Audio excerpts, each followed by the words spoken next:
conspiracy to defraud contrary to Section 317 of the Penal Code.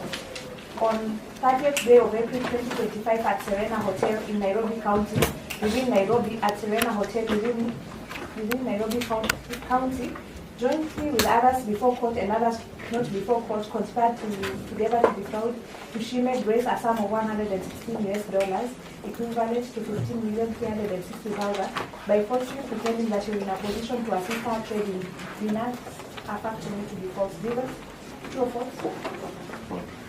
Judith? Jackson? False. Alvin? False. Count number 2, obtaining money by false pretenses contrary to Section 313 of the Penal Code.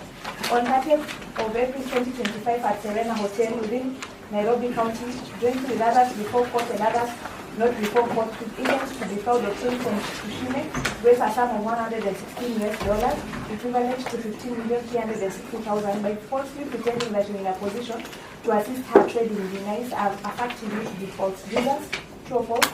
False. Judith? Jackson? False. Alvin? False. On the 28th of May 2025, the counsel for the applicant made an application orally to have the money seized from the applicant, being Kenya shillings 200,000 and $600 together with her mobile phone, that is a Techno Spark 10, iPhone 16, released back to the applicant. The court directed the defense to file a formal application, and the same was filed on the 11th of June 2025, and parties agreed to have the application canvassed by all written submissions. Their application dated the 5th of June 2025 is premised on the grounds that during arrest, the arresting officers had taken Kenya shillings 200,000 and $600 together with 3 mobile phones from the applicant, yet there was no nexus between the cash and the alleged offense. The applicant averred that the continued detention of her money and mobile phones amounted to a deprivation of property, which is under Section 40 of the Constitution of Kenya. The application was supported by an affidavit signed by the applicant on the 5th of June 2025. The application was opposed by the replying affidavit signed by Beth Karaoke, who was the investigating officer hearing on the 24th of September 2025. In her response, the IO maintained that the money in question was recovered during investigation and was a crucial exhibit since the case at hand involved money.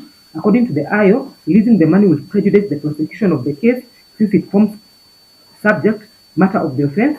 The IO further stated the applicant had not provided any legal or factual basis to warrant the premature release of the exhibits which were yet to be produced before the court.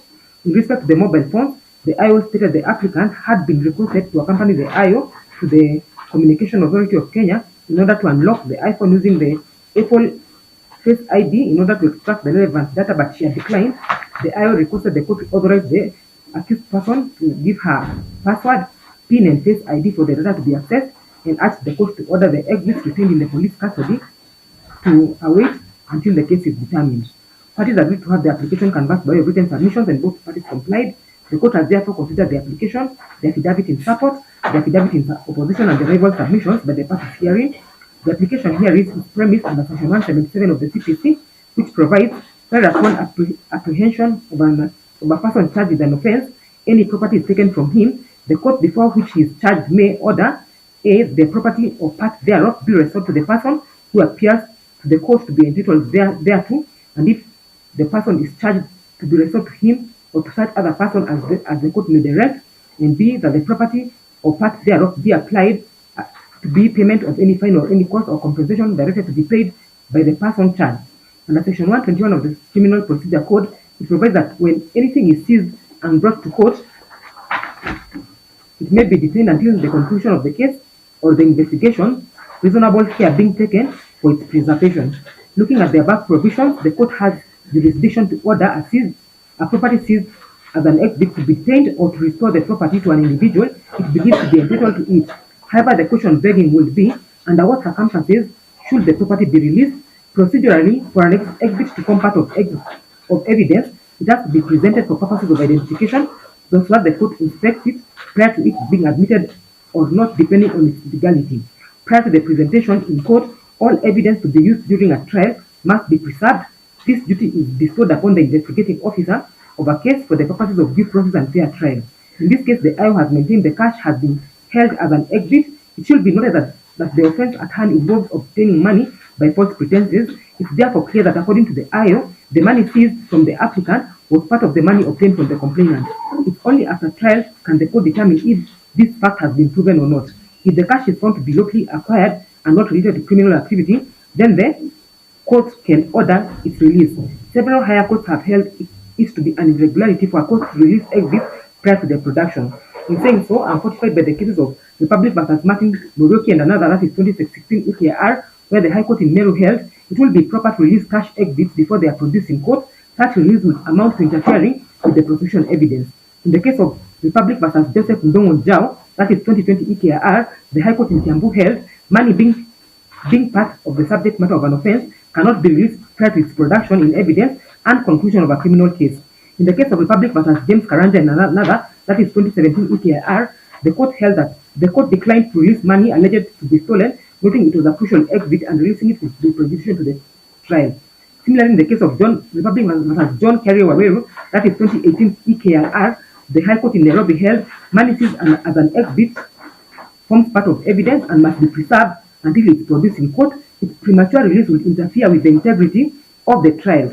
Should the court order the release of the money seized from the applicant and it's later proven that indeed that money was obtained from the complainant, it would be greatly prejudicial, since by its nature money is a liquid asset and can be utilized, unlike assets such as motor vehicle, which can be photographed and measures imposed to preserve the asset before the case is concluded. In submissions, the defense argued that the offense herein was committed electronically, so the money in issue has no nexus to the offense.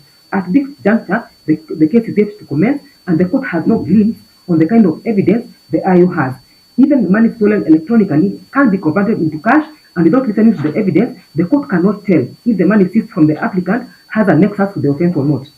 On the issue of the accused person being ordered to give her password, PIN, and Face ID for the data in her mobile cell phones to be accessed, I do believe this goes against the accused person's constitutional right to self-incrimination, and Article 50, subsection 2(1) of the Constitution of Kenya, it provides that every person has a right to a fair trial, which includes the right to refuse to give self-incriminatory evidence.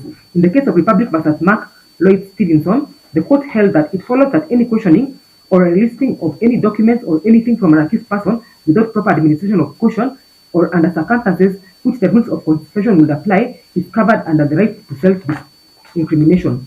I do believe the DCI Forensic Lab is well equipped to access mobile phones and extract data even without the applicant giving her PIN details and passwords, which will result to self-incrimination. The request by the IO is therefore declined. Being fortified by the decision therein above, I do find it will be an irregularity on the part of the court to order the release of the money held as an exhibit before its production in court. However, for the mobile phones, it is only when the data has been extracted can the court give directions onto their release. The upshot of the following of the above is that the application dated the 5th of June 2025 lacks merit and is accordingly dismissed.